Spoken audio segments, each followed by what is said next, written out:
sua santa sabedoria, disse: veremos. E eles foram, obedientemente, jogaram a vaca precipício abaixo. No dia seguinte, o vereador chorou mesmo.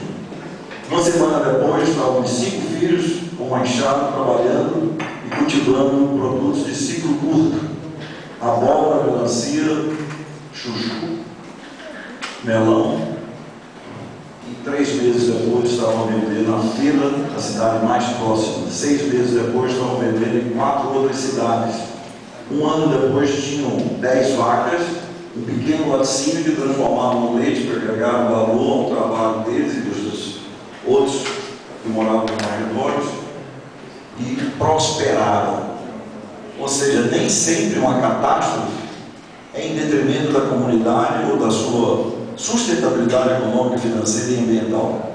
Haja visto os tsunamis no Japão, ou a cultura de vasos que tinham um teor de contaminação enorme, e a recuperação desse país. Para não lembrar a Segunda Guerra Mundial, quando 2 bombas atômicas foram lançadas em 2 cidades, que hoje são as 2 maiores cidades de poder econômico e altamente sustentável, ecologicamente respeitável. Então Itapetinga precisa prosperar, e não é só o shopping. Itapetinga precisa de um costume simples. Nós já tivemos conversando na rádio, uma entrevista muito bem direcionada pelo nosso ilustre delegador, sobre o potencial que Itapetinga tem. Eu trouxe um americano já por 2 vezes, um maior produtor de leite, não só por animal, mas como por hectare, o Richard Wainwright, tem 12 mil vacas em lactação, e uma delas nunca pisou com os pés, com as patas, no chão. Ele casqueia a vaca, como nós casqueamos cavalo com alho e milho ou mandaraca. Por quê? Que as vacas passeiam no produto, a produção de 5 ordenhas diárias, produzindo cada uma 80 quilos dia. É o maior índice de produtividade no mundo. E ele teve aqui 2 vezes. E por 2 vezes ele me disse: 10 anos de espaço, Leite Glória vai quebrar. Por quê? Diga para eles que a Leite Glória, na época da Leite Glória, vai quebrar. 10 anos, 12 anos atrás. Eu vou trazer uma mensagem dessa. Sim, porque não pode existir uma fábrica de leite em pó onde se vai a Sergipe, 600 quilômetros, para pegar leite. Vão quebrar. E quem vier comprar também vai quebrar se não tiver uma logística de produzir aqui.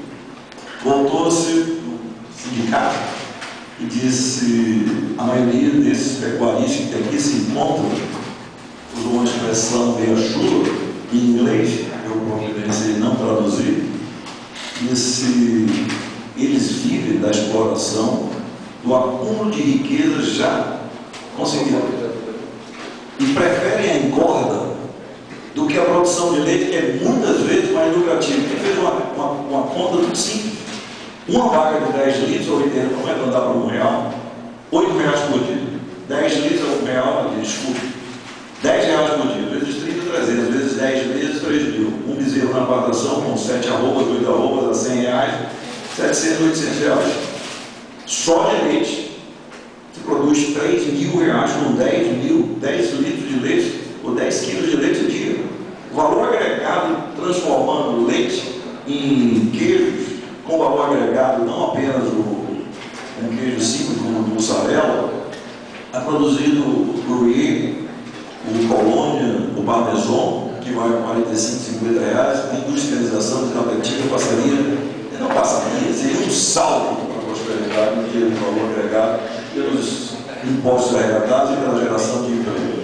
Se 2 ou 3 ou 4 fazendeiros daqui pegassem apenas 30, 40 ou 50 hectares e tivessem um índice de produtividade de 10 animais, como tem ali em Conquista, o senhor Jorge, que nós conseguimos mandar para os Estados Unidos, passou lá 15 dias, o nome dele é Jorge Cigano, perto do aeroporto. Em 9 hectares ele tem 180 animais, tirando leite, tudo puro, holandês.